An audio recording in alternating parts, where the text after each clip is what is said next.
So, you work under a senior leader. Congratulations. You've entered the world of vague emails, weaponized buzzwords, and people who think emotional intelligence is just adding a smiley face after per my last email. This is your survival guide for navigating corporate leadership when your manager is basically a spreadsheet with legs and an inspirational quote in their email signature. Section 1. The strategic lateness. Senior leaders are never just late, they're strategically late. They show up 9 minutes into the meeting, coffee in hand, with an apology so vague it sounds important. Sorry, just off a critical call. Translation: they were watching a YouTube video on how to fake urgency. Then they ask for a recap of the meeting they skipped, interrupt your update, and say, let's zoom out a bit, which actually means, I didn't read the document and I'm now freestyling leadership like it's jazz. Section 2. Corporate communication, aka gaslight theater. Emails from senior leaders are less about clarity and more about vibes.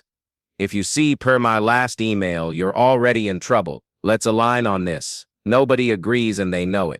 Thanks in advance, you're doing it whether you want to or not. Looping in XYZ for visibility. Congrats, you're now being babysat. And if they say, let's take this offline, your question made them uncomfortable in public. Section 3. Looking busy without doing anything. Senior leaders have mastered the art of productivity cosplay. They send a Slack at 7:52 a.m., let's make today count, then vanish into the void until lunch.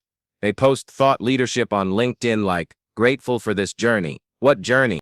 You took PTO last week and your assistant did all the work. They show up to every meeting, say nothing, and then close with, let's empower the team to run with this.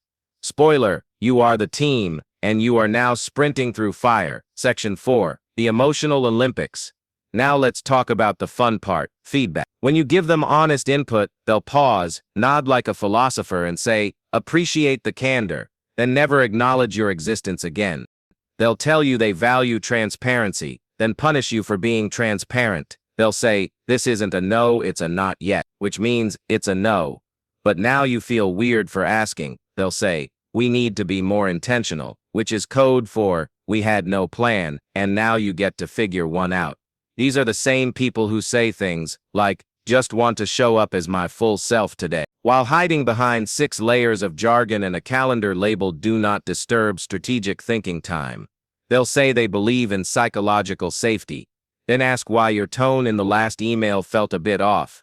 So if you've ever wondered why is my boss like this, just remember they're not broken. They're functioning exactly as the system rewards them to.